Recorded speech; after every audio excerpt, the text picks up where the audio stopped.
Ok, pessoal. Vamos lá, retornando então, retornamos do intervalo, vamos começar a segunda parte.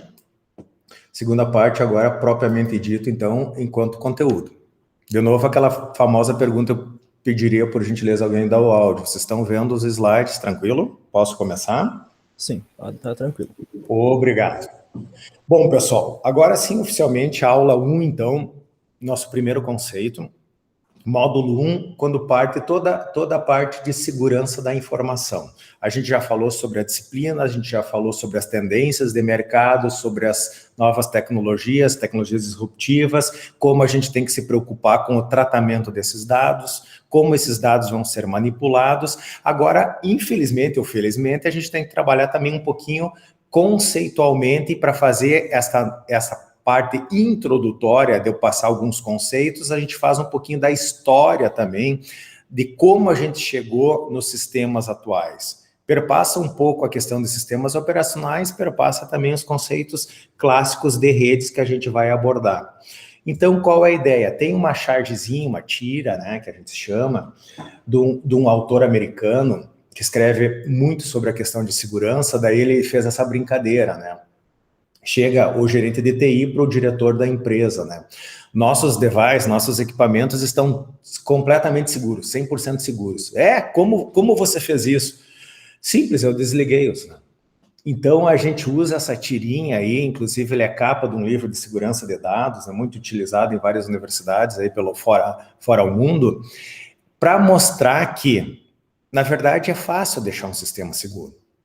Inclusive, essa é a frase, essa tira foi derivada de uma frase clássica de um administrador de segurança que diz assim: eu não sei por que vocês se preocupam tanto com segurança de dados, com segurança dos computadores. É simples, desliga ele da internet, coloca ele num cofre, chaveia a porta desse cofre, guarda a chave e tu tem um sistema completamente seguro. Então a gente faz essas brincadeiras, essas frases que a princípio não tem sentido, para mostrar que é impossível deixar um sistema de software ou de hardware seguro. É impossível. Você pode minimizar as possibilidades de danos à segurança e à integridade dos dados desse sistema, mas nunca eliminá-los, porque você tem o advento da nossa acesso à internet hoje. E também, de forma resumida e introdutória, isto aconteceu porque quando da concepção da internet, ela não foi construída, ela não foi concebida, ela não foi programada para ser segura. Ela foi programada para compartilhar recursos, compartilhar informações e foi feita para ter desempenho, não segurança. São quase duas coisas concorrentes, o desempenho e a segurança. Porque a segurança tu adiciona através de barreiras, através de criptografias, por exemplo, através de dificuldades de acesso. Isso demanda um custo computacional e automaticamente um custo maior e uma velocidade menor, um desempenho menor. Pensando na evolução da computação e automaticamente dos computadores, isso era um problema. O problema, aliás, problema de desempenho, problema de custo computacional. O problema era interconectar esses computadores, não interconectá-los com segurança. A segurança não era um problema, passou a ser. Então é um pouquinho disso que essa charge, que esta brincadeira nos diz. Então, quando a gente desapega da questão da cretinice das frases, é a mais pura verdade. Eu não tenho como ter um sistema hoje isolado. Eu não tenho como não permitir o acesso. Posso trancar o acesso físico, que era a maior preocupação. A gente vai falar um pouquinho, contextualizar um pouquinho da história da computação, e nisso a gente vai ver que os primórdios tu tinha que simplesmente garantir que ninguém acessasse a máquina fisicamente. Hoje não existe, tu tem um acesso lógico, tem um acesso pela internet, então isto aumenta em muito a fragilidade do sistema no viés da segurança. Mas vamos lá. O que a gente vai abordar neste módulo, nesse primeiro? Vamos falar sobre a segurança da informação, que eu já introduzi. Vamos apresentar os conceitos, o que são ameaças, o que a gente pode usar como técnicas para proteger dessas ameaças e quais são as normas que rezam, que começam a ter um pouquinho de conotação técnica e jurídica em cima desta questão que é a segurança dos dados. Pois bem, vamos lá para a historinha, né? Eu acho que vocês já devem estar cansados, aí, principalmente o pessoal que está finalizando o curso, de ver essas figuras, né? Essas figuras aí, para quem ainda não viu essas figuras, né, que eu duvido, né, em algum momento da sua vida da graduação, viu? Aqui está o ENIAC. Na sua foto original, o ENIAC, para quem ainda não sabe, né, é um acrônimo de Electronic Numerical Integration Computer, computador integrador numérico eletrônico.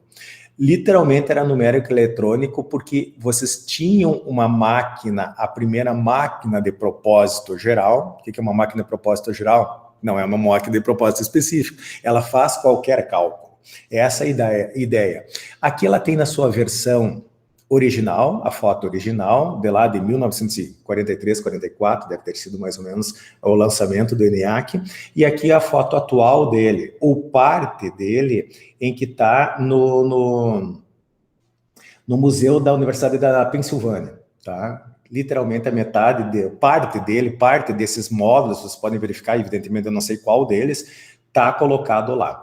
Ele está funcional ainda enquanto ligar, obviamente que ele não está processando porque isso aqui é parte, mas os componentes ainda funcionam. Então isso aqui é o precursor, eu acho que a gente, por isso que brinquei com vocês devem ter visto isso no mínimo em 2, 3 disciplinas, essas fotos. Algoritmos deve ter mostrado para vocês com a evolução da computação, eu pelo menos eu mostro isso numa aula introdutória. Na questão de introdução à computação, na de arquitetura, acho que talvez até em sistemas operacionais vocês viram já o primórdio dos computadores e ela passa por isso, né? Por que a gente usa sempre esta questão? Porque para exemplificar, esses computadores eram extremamente raros, esse é o primeiro. Nos próximas décadas, depois de 1945, a gente associa 45, mas ele foi em 43 mais ou menos, porque a gente sempre tem que associar algum fato histórico.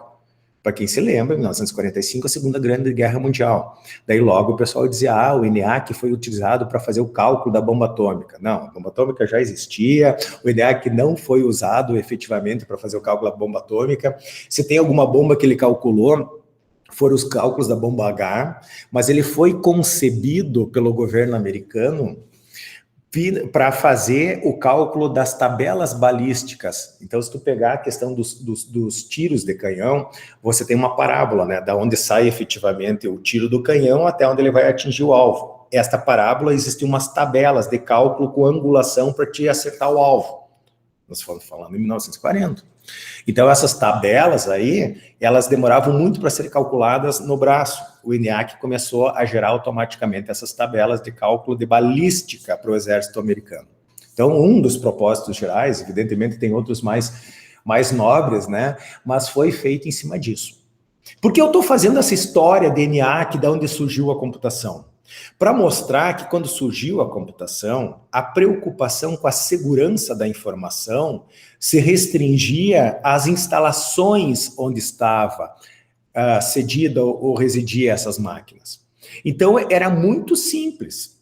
Simplesmente você colocava um guarda e uma sala fechada em que não permitia a entrada de ninguém naquele centro lá, tu não tinha acesso físico ao computador, e mesmo que se tivesse o acesso físico, ele era tão complexo de ser operado, vocês não estão vendo nem um monitor aí, né? Não precisa abrir o ENIAC, mas você sabe que as saídas deles eram por painéis com lógica binária, de 0 e 1. A entrada e a saída era assim, era uma loucura. Então você tinha que ter um alto nível de conhecimento e ser bem treinado para poder operar. Então mesmo que você conseguisse acesso a essa sala, que já era difícil porque fisicamente existia uma barreira, você não ia fazer nada com essa máquina. Então vocês podem ver que o princípio, o primórdio da computação, e por isso que eu estou trazendo esse assunto, a segurança se restringia a uma segurança física. A gente brinca, né, muito que o primeiro reconhecimento facial foi feito aí no ENIAC. com o guardinha que ficava na porta olhando o cara crachá, fazer um reconhecimento visual da pessoa que tinha direito a entrar naquela sala ou não. A gente brinca com isso, vou mostrar hoje. Até utilizado essa questão de reconhecimento facial através de um algoritmo, através de uma câmera que lê as tuas imagens, associa pixel, associa pontos a uma imagem e consegue fazer esse reconhecimento. De novo, aquilo que eu falei, cíclico, as ideias não são originais, são reutilizadas dado um outro contexto. Então, nesta parte, pessoal, a maior preocupação sempre foi o físico, o acesso físico, não o lógico. Pois bem, com a evolução da computação, e aqui tem uma linha cronológica, o Tannenbaum gosta muito de usar essas linhas cronológicas, uma linha de tempo, para falar um pouquinho da evolução. A gente pode ver assim, ó, que foi de 1960 até 2000, que foi a grande ruptura, e a gente já vai entender um pouquinho essa questão aqui. Se você fala a nível de Brasil, você bota um delay de 10 anos nessa brincadeira, tá? Porque até na década de 80, aqui, 80 para anos 90, tanto que o e-mail aqui, pessoal, eu me recordo em 87, eu tive o meu primeiro acesso a Bitnet, não era internet, em que eu tinha um e-mail corporativo. A gente já vai entender o que era essa Bitnet. A Bitnet era a ARPANET no Brasil, tá? Então, o que acontecia? A gente teve uma grande ruptura aqui, porque tu deixou de ter os caracteres, as trocas de caracteres, por uma coisa web. Mas vamos começar nos primórdios. Os primórdios aqui foi feito, os grandes computadores, tal do ENIAC, eles geraram uma família de mini e micros computadores, mas ainda de grande portes, caros, difíceis de operar e muito restrito o acesso. Quando eu digo acesso restrito, é sobre a ótica de quem tinha condições e instituições para ter esses computadores. Com o passar da década de 45, ENIAC, a década de 50, a década de 60, começou a ficar popular esses computadores. Na década de 60, nós já tínhamos os mini computadores, tá? Que eram computadores ainda de grande porte, mas não tal qual um mainframe, que precisa uma sala, uma instalação específica. Neste momento, também na década de 60 e 70, historicamente, se vocês estudarem, vocês devem ter visto já vários filmes de espião russo, espião americano, nós estávamos na Guerra Fria, daquela briga, né, do urso e do cartola, né, que a gente brincava, que era o americano e o russo. Então era a Guerra Fria, era a espionagem, era como, a partir desses computadores, tu poderia simplesmente trafegar dados e informações, e daí tinha todas aquelas histórias dos espiões, que não eram histórias, eles viraram histórias em filmes, mas elas existiram enquanto realidade. Mas qual era a ideia? Daí se vocês pegarem um filme, falando em filme, aquele o Grande Enigma, a máquina de Turing, né? Que criptografava as mensagens da Segunda Guerra Mundial, que daí depois eles conseguiram decodificar isso, o Enigma, que deu aquele filme, é bem interessante vocês assistirem, e a partir daí eles conseguiram entender, até no filme tem todo aquele lado que eles deixaram, os americanos efetivamente deixaram os alemães lá afundar 2, 3 navios, matar um monte de gente, só para ter certeza que eles estavam realmente decodificando as mensagens. Porque se eles intervirem, obviamente eles iam descobrir que estava sendo decodificado o enigma. Então, bem interessante isso aí. Ali já começou o conceito de criptografia, de troca segura de informações. Passou a ser uma preocupação, mas isso depois. A primeira preocupação era trocar informações de um computador para outro. De que forma? Então, o governo americano, a partir do seu Advanced Research Process Agency, que é a agência de projetos em pesquisas avançadas, mais conhecida como ARPA, criou a ARPANET, que é a rede desta agência. O que era essa rede? Ela interconectava algumas cidades, e aqui está o mapa original de junho de 1967, onde o governo americano, e principalmente os militares, definiram alguns pontos estratégicos, tá, espalhados pelo território americano, São Francisco, Los Angeles, Illinois, Michigan, Pittsburgh, Washington e Boston, com alguns núcleos, com alguns computadores conectados entre eles. Isto aqui deu origem à ARPANET, no Brasil, lá na final da década de 80, início da década de 90, estas conexões eram feitas entre as universidades e centros de pesquisa. E algumas empresas tinham acesso a isso. Se chamava BitNet. Depois essas redes se uniram e virou o que a gente conhece hoje com a internet. Mas veja, por que eu contei essa historinha? Porque nessa concepção, em nenhum momento se pensou em segurança, mas conectividade. A segurança que os americanos pensavam é que esta rede tinha um conceito de interligar de forma autônoma, como eles queriam. Como estávamos na Guerra Fria, e olha como é legal essas histórias para a gente entender as arquiteturas que foram montadas a partir disso. Como a gente estava na Guerra Fria, a ideia dos americanos era o seguinte: se os russos largarem um míssil, aqui jogando War, né, para quem já jogou, se os russos largarem um míssil e acabarem com Boston, os demais nós da rede ficam ativos.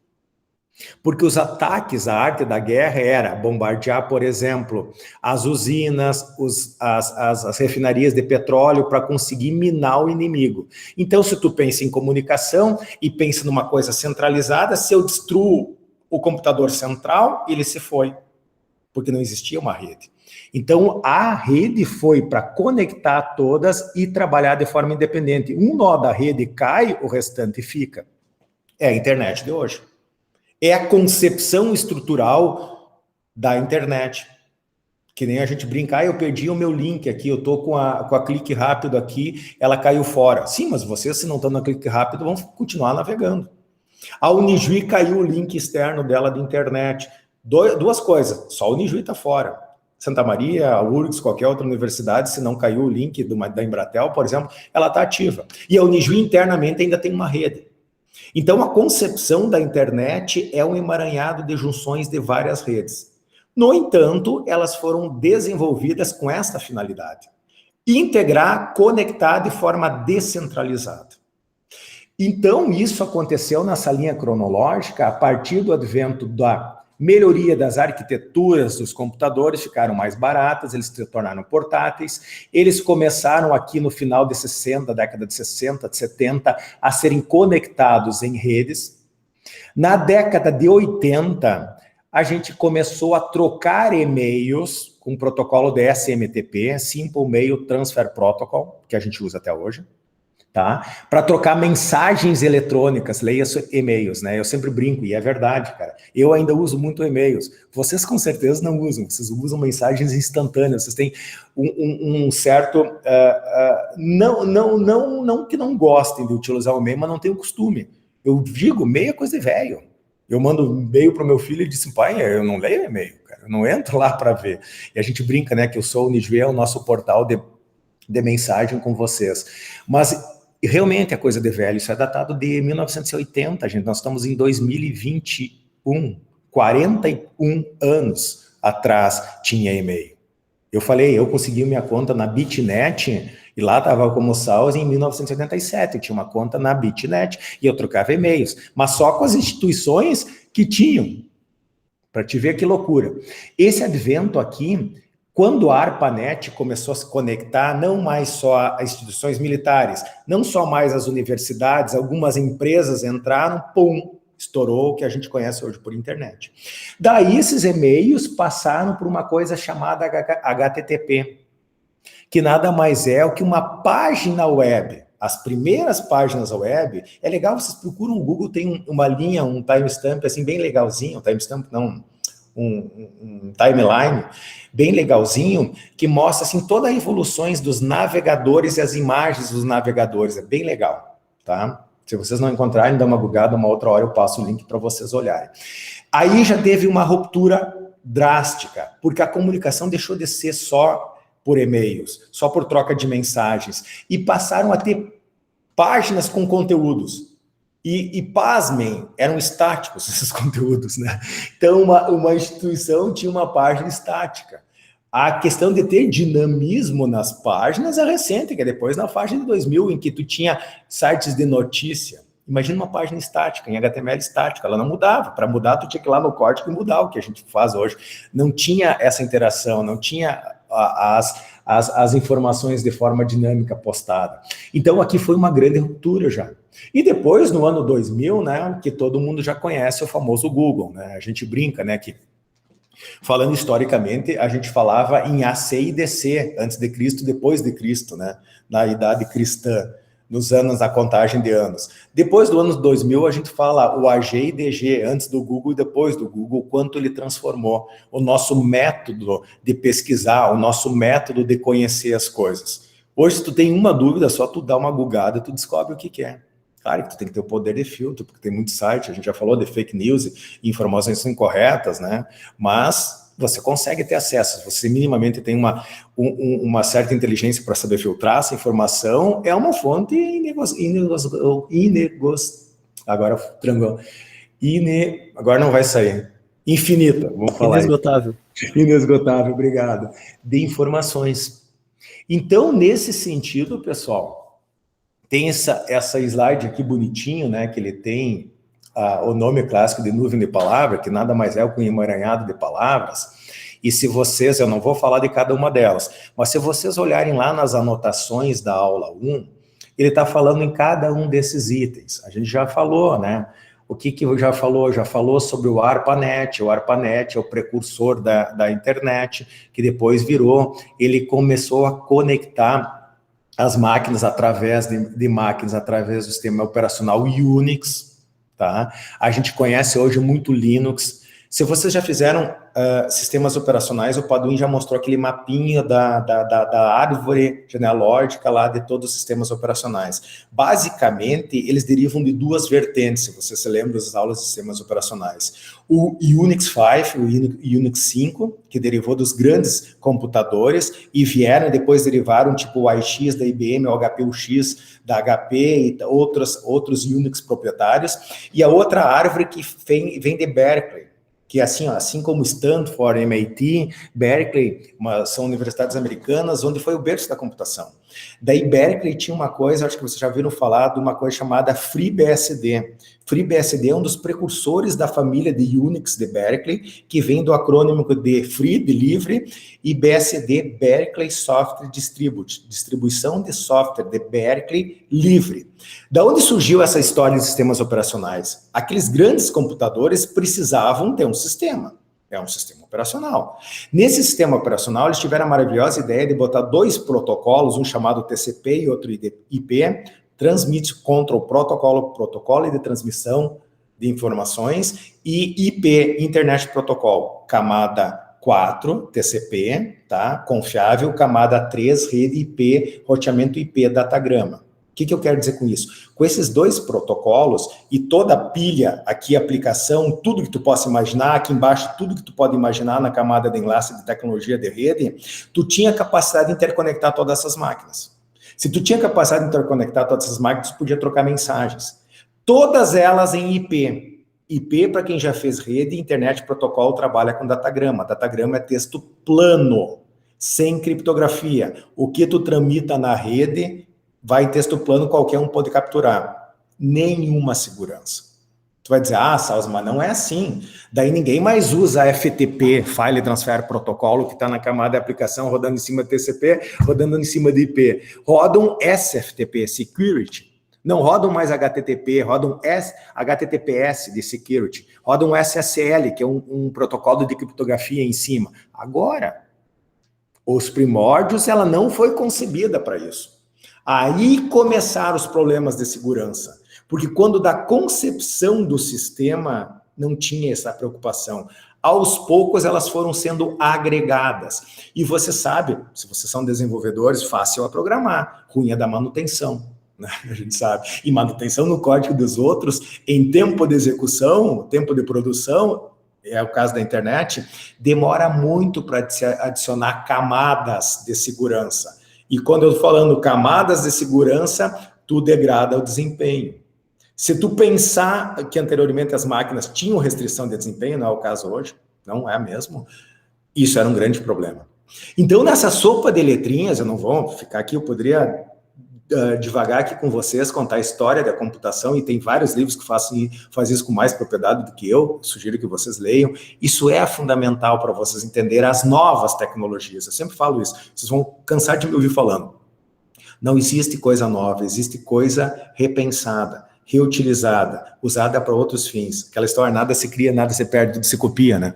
É um pouquinho disso. Se a gente pegar desde o Amazon Go, lá por isso que eu coloquei, não tem nada do carro lá da Tesla, que é autônomo. São vários conceitos unidos com alto poder de processamento e aquisição de dados. E uma rede de transmissão para juntar isso. É isso as tecnologias. Num nível maior, num nível menor. Ah, mas o IA pega dados, pega a similaridade de dados, pega a tendência de dados, que isso é um algoritmo matemático. Qualquer regressão matemática faz isso com dados. Uma rede neural é uma regressão. A partir de dados, tu vai intuir sobre algo. Pô, se tu tá com 2, 2, 2, 2 e 4, qual vai ser a tendência do próximo dado? 2, cara. Estatisticamente eu te provo isso. Então, esses algoritmos trabalham com essa lógica. Quanto mais dados e mais rápido eles processarem, maior ou mais inteligente eles vão ser. Então, por que eu estou falando isso? Porque são tudo rearranjos. Se a gente entender como foi concebido o início, os primeiros protocolos e por que eles eram simples, eles tinham que ser simples, a gente consegue entender as últimas tecnologias. A gente não estuda na graduação, já devo ter falado isso para quem já foi meu aluno, a gente não estuda modismo, tecnologias de última geração. A gente estuda o clássico. Se eu estendo a estrutura, eu vou entender qualquer outra coisa. Em programação, eu dou algoritmo, eu não falo para vocês, o difícil é fazer uma linguagem algorítmica, é estruturar o teu raciocínio de forma computacional. Programar em uma determinada linguagem A, B ou C é decorar comandos ou usar um manual, é sintaxe. Depois que tu tem a lógica, vai embora. Se isso é verdade, se vocês acreditam nisso, que vocês têm facilidade para trocar de linguagem para lá e para cá depois de um certo tempo, vocês têm que acreditar. Alguém está perguntando alguma coisa? Não. Não? Deu um plim aí, desculpa. Vocês têm que acreditar que se eu entender a estrutura em que está moldado os sistemas, leiam-se a rede, o sistema operacional e a arte de desenvolver, a metodologia de desenvolver, tu consegue entender as novas ou até criar novas tecnologias. Voltando para a nossa nuvem, né, um emaranhado de palavras aqui. Unix a gente falou, a MIT já falou, a MIT também saiu, além do Unix 5, saiu também o Multics. Isso aqui é bem interessante vocês darem uma olhada. Esse Multics deve ter... Eles enterraram ele definitivamente, foi uma tecnologia desenvolvida no MIT, que é um sistema operacional na sua essência, todo ele criptografado e vinculado com problema de segurança. Não vingou, não vingou. Tá? Ele, nas suas últimas versões, foi lá na década de 2000, ele parou, ele foi descontinuado, porque ele era muito pesado, muito pouco utilizado, não era a preocupação.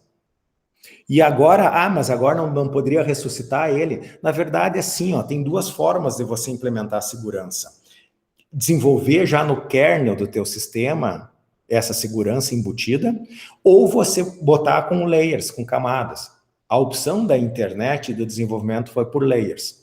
Não jogar fora tudo que existe e começar um projeto novo. Não é trivial isso. Então, tu imagina isso a nível de internet. Não fica inviável.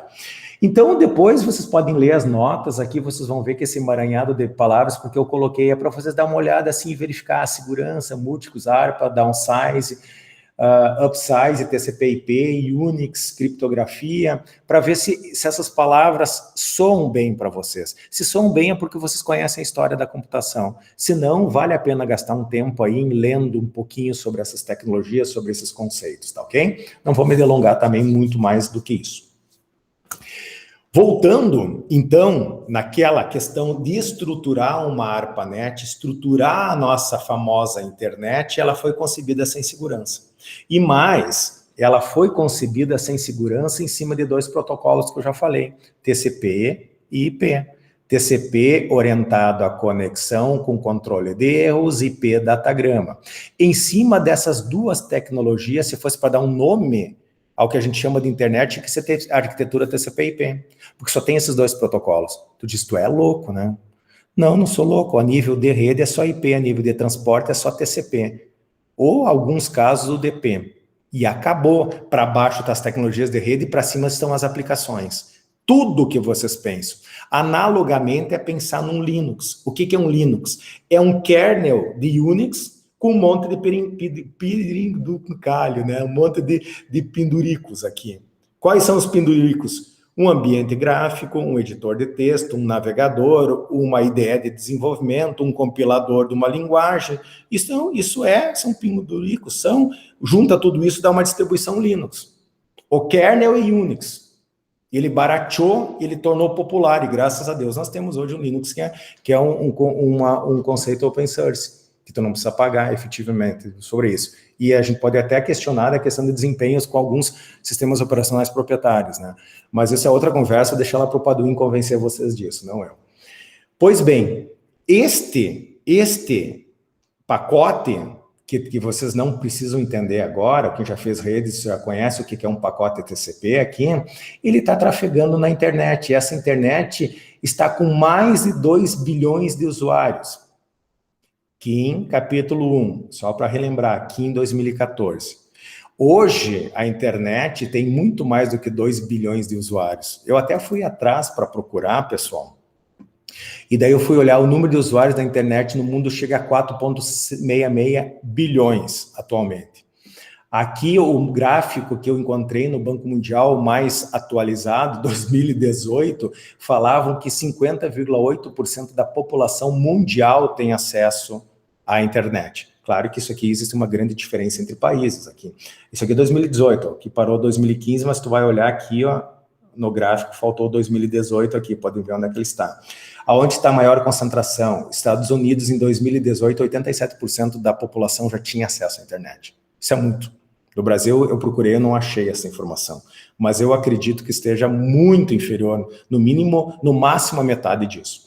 Depois, a questão no mundo está 50% e na Índia 34% aqui que eles colocaram, que possivelmente é depois.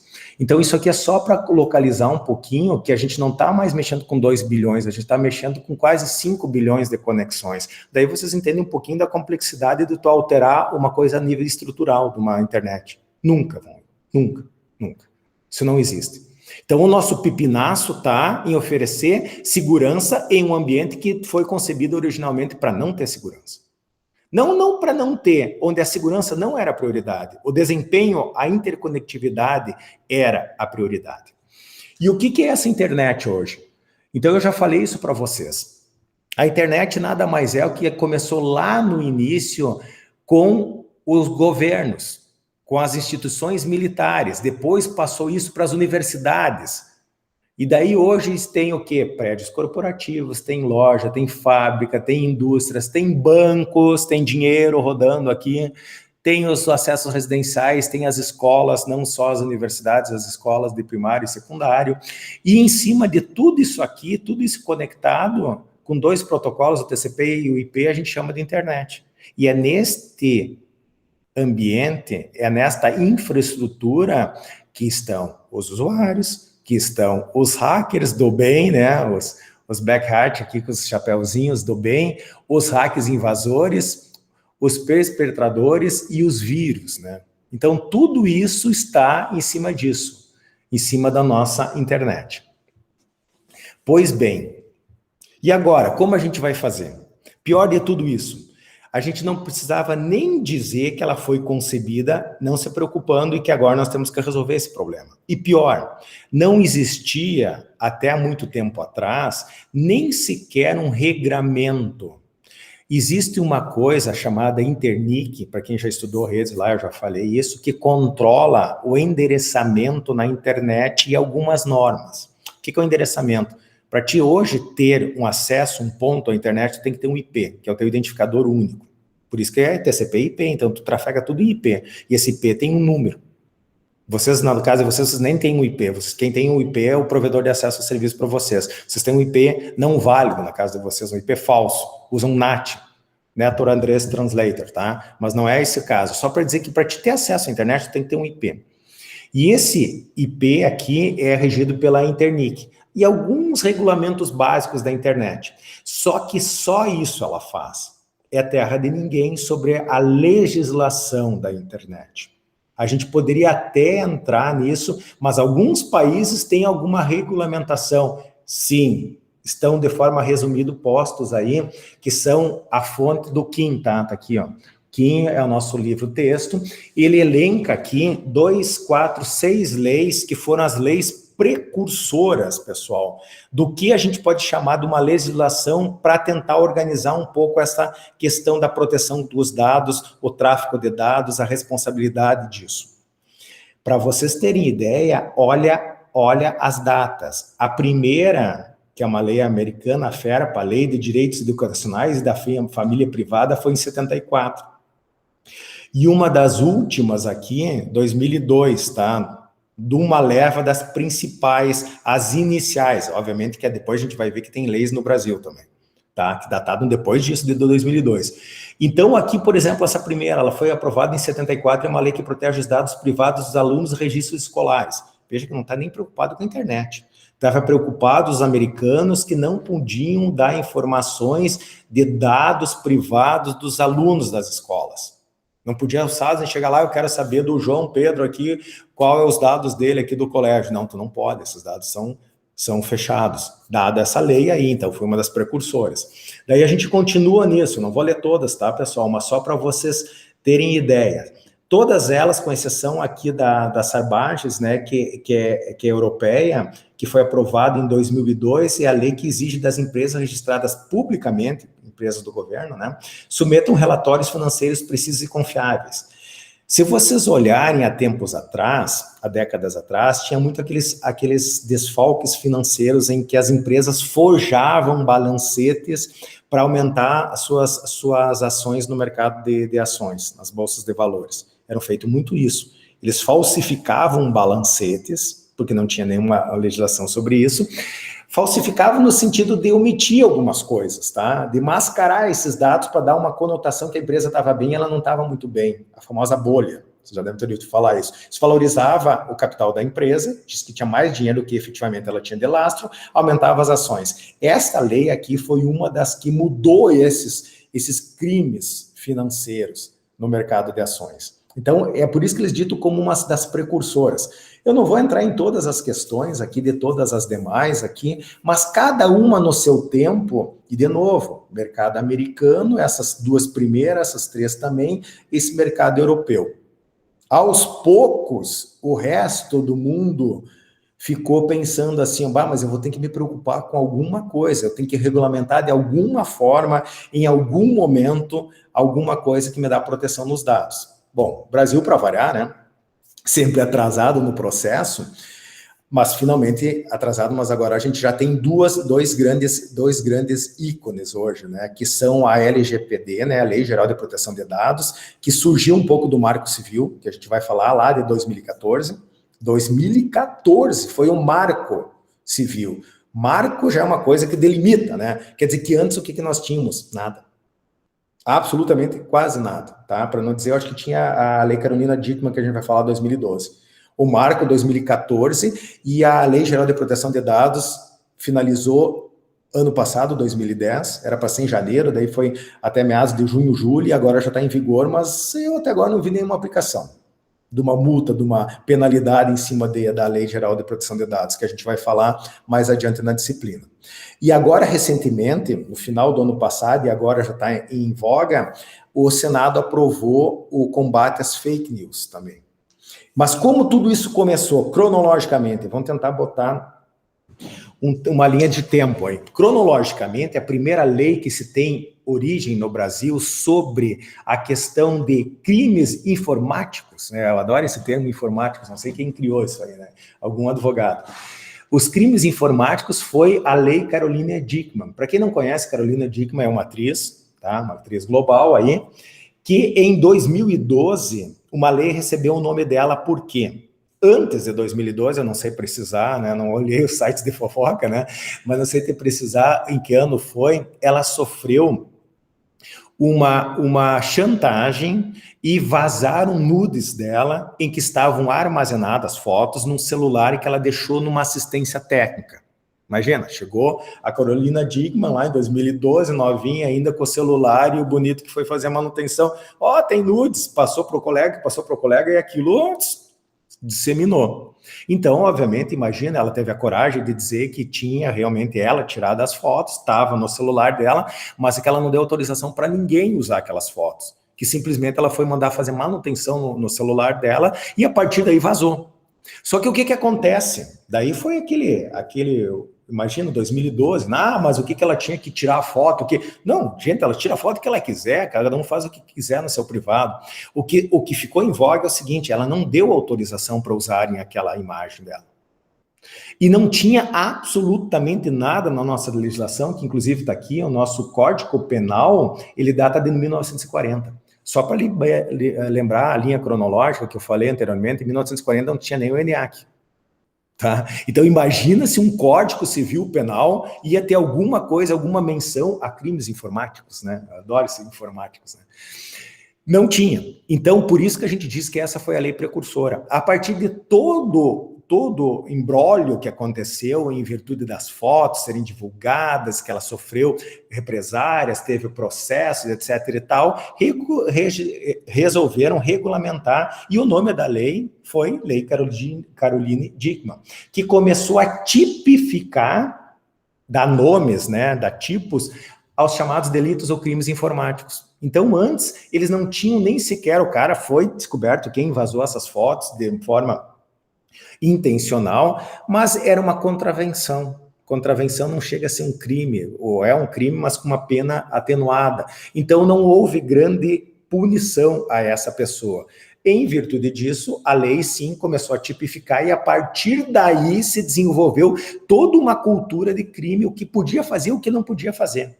Por isso aquela nossa parte introdutória, será que tudo isso que a Amazon faz, que o Google faz, eles podem fazer? Algumas legislações já estão trancando, estão se apercebendo disso. Só que tem um grande problema, onde está a sede dessas empresas? Qual é a lei que rege elas? Não existe uma lei mundial. Então é muito complicado, é muito incipiente, é muito novo ainda esta parte de legislação e principalmente a aplicação disso. Se tu jogar isso para um mercado corporativo, por que vocês acham que as empresas têm sede na Rússia ou em alto mar, em águas internacionais? Nunca ouviram falar assim? O Google está pensando em colocar os seus servidores por uma questão de resfriamento em águas internacionais no mar. Pura conversa, que resfriamento, cara. É horrível a logística de ter servidores no meio do mar. Como é que tu vai alimentar eles com energia? Tem que ser solar ou por maré motor, que a gente chama, que é o movimento das águas, ou tem que ter enormes geradores lá. Eles estão botando lá porque eles não têm legislação em águas internacionais. É verdade. É uma indústria isso. Então, aos poucos, as pessoas começaram a se perceber o quanto era importante proteger os dados, o quanto poderiam as empresas usar isso de forma não muito ortodoxa, vamos chamar assim, muito éticas, né? Então, saindo da Lei Caroline Dickmann, em 2012, teve o Marco Civil, que é a lei número 2965/2014, que é o ano, mais conhecida como Marco Civil da Internet, que regulamenta o uso da internet no Brasil, por meio da previsão de princípios, garantias e deveres para quem usa a rede. Então, o Marco Civil da Internet deixou claro quais eram os princípios, garantiam direitos e deveres dos usuários. Começou a tipificar, né? O que era do domínio da computação, o que era certo, o que era errado, de uma forma incipiente no início, mas já era um marco. Por isso que teve esse nome, essa lei. Na verdade, juridicamente é a Lei 12.965. Nós chamamos de Marco Civil. Assim como a Lei Carolina Dickmann é a 2.737. Assim como Maria da Penha tem um código que eu não sei, mas a gente sempre dá um nome que chama mais atenção. E agora sim, se efetivou isso em 2018, ficou 4 anos em estudo, a partir do marco, a Lei Geral de Proteção de Dados Pessoais, LGBT, que é a Lei número 3.709/2018, que foi aprovada quase em 2019, que entrou em vigor em 2020 e que está ainda bem incipiente a sua aplicação, certo? A gente vai falar com isso mais adiante. O que ela fez isso? É uma legislação brasileira que regulamenta as atividades de tratamento de dados pessoais. O marco garantia obrigações, deveres, princípios. Aqui fala dos dados pessoais. O que é um dado pessoal? O que é um dado sensível? O que eu tenho que cuidar para não divulgar? Se isso vazar, é a responsabilidade de quem? O que a empresa pode fazer e o que ela pode te pedir num cadastro? Tudo isso está regulamentado, tratado aqui nesta Lei Geral de Proteção de Dados. Então, aqui nós começamos a ter algum norte. Essa LGBT, ela pega muito da Lei Geral de Proteção de Dados europeia. Foi quase que um copia-cola, tá? Então, e não vejo problema nenhum nisso. Que bom se todo mundo tivesse as mesmas leis para fugir dessa questão das empresas internacionais. Hoje o mercado é globalizado, né? As empresas estão em todas as partes do mundo. Então, é muito daquela. No Brasil tem uma lei, na Europa tem outra, Estados Unidos tem outra legislação. As empresas começam a jogar com isso, botando as suas sedes, ou melhor, o seu servidor num domínio em que a lei não pode ser aplicada. Daí olha só a complexidade. Tu é uma empresa sediada brasileira que está com o teu sistema na nuvem, num clouding de uma empresa que está num paraíso fiscal lá, ou que não tem um regramento em cima de dados. Como tu gerencia tudo isso? É o samba do crioulo maluco. Não tem... Oi? Viu? Só uma pergunta, professor. Ali na Lei Geral de Proteção de Dados, existem os dados sensíveis, né? E existem os dados ultrassensíveis que eles falam. Tipo, CPF é considerado um dado sensível, mas por que raça, distinção, assim, de, digamos assim, sexualidade, isso é ultrassensível? Isso que eu não entendi na lei. Olha, eu não sou um jurista, né? Eu leio muito sobre isso. Porque ali na Vivo, ali, que é a empresa que eu trabalho, nós tivemos um treinamento sobre isso. Tá. E daí é muito mais agravante vazar informações de gênero, isso daí, opção, ou alguma outra questão cultural dos clientes do que documentos ou algo do tipo. Ultrassensíveis, eu não conhecia esse termo, vou ser bem sincero. Eu sei que tem dados sensíveis e dados não sensíveis, e tem dados que têm que ser anonimizados. Tá? O que é um dado? Dado é dado, tá? O teu endereço, etc e tal, tranquilo, é um dado. O teu CPF pode ser sensível? CPF não é sensível. CPF é parte de um cadastro em que a tua empresa tem que exigir um CPF com um identificador único. Ela não pode repassar isso. Já um dado sensível é uma biometria, um dado, por exemplo, teu tipo de sangue, tua preferência sexual, a tua questão de religião. Isso, exatamente. Isso eles tratam como ultrassensíveis, no caso. Na verdade, ele é um dado sensível que quando tem que ser solicitado, ele tem que ser anonimizado.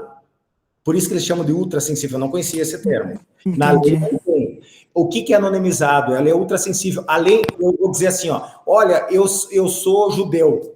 Então, tu tem que botar aqui o meu CPF, do Paulo Salles, o CPF XYZ lá, é judeu. Eu não posso associar o judeu ao meu dado. Ele tem que ser anonimizado de uma forma seguinte. Tem que estar numa outra base, com outro código, que o sistema, evidentemente, sabe que esse código está vinculado ao meu CPF, mas se dá um vazamento desta informação, não vai estar identificado o CPF do Salles. Não sei se eu me fiz entender. Isso é um dado anônimo. Anonimizado. Isso pode ser que eles usaram o termo ultrassensível. Eu, sinceramente, desconhecia. E não sei te dizer. Eu acho, até onde eu li, que não tem esse termo na lei. Mas, talvez foi uma forma que eles exemplificaram no treinamento ali. Isso. Só que mesmo no treinamento não ficou muito claro quando eles passaram isso para nós. Por que esses dados são tratados dessa forma? Justamente por isso. Porque eles denotam uma preferência sexual, religiosa e ideológica. É um dado sensível. Biometria, todos são sensíveis. Primeira pergunta, eu trouxe até semestre retrasado, uma pessoa, a gente pode até pedir autorização para ele, para mostrar para vocês a palestra que ele deu para nós sobre isso. De novo, eu conheço, leio, mas eu não sou um jurista, pelo amor de Deus, né? O ideal é uma pessoa de direito. E isso que tu está falando, está acontecendo em todas as empresas.